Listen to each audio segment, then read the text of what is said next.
Ave.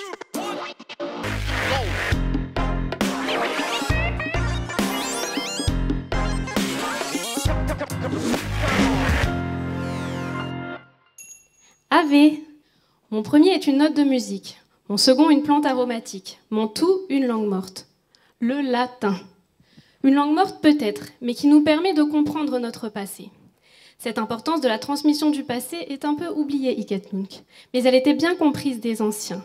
C'était leur modus vivendi, a fortiori pour Jordanès, qui utilise de nombreuses sources dans ses œuvres. Mais qui est Jordanès ?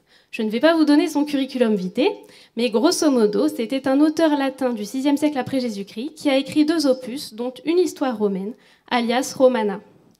Jordanès et ses Romana sont devenus un peu terra incognita. La dernière traduction est vieille.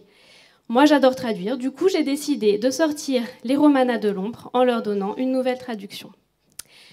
Mais la condition sine qua non pour traduire un texte antique est d'en établir l'édition. En quoi ça consiste ? Les originaux ont disparu.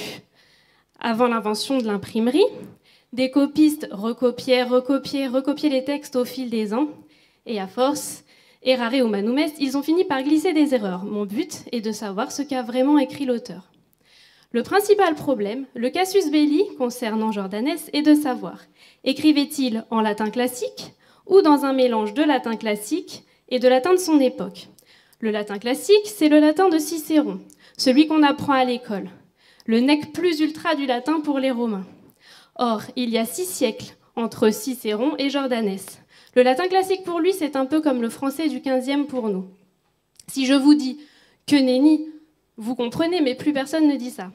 Donc Jordanès voulait écrire en latin classique, comme tous les grands érudits de son époque, mais ce n'était plus sa langue, du coup, il a pu faire des erreurs.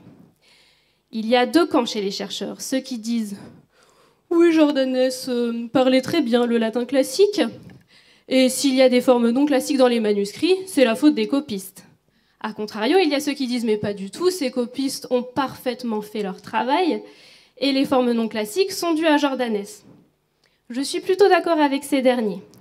Bref, c'est ainsi qu'à mon humble niveau, je contribue à la transmission des textes anciens. J'espère faire du bon travail, et je pense y arriver car, quand on se donne un objectif, on l'atteint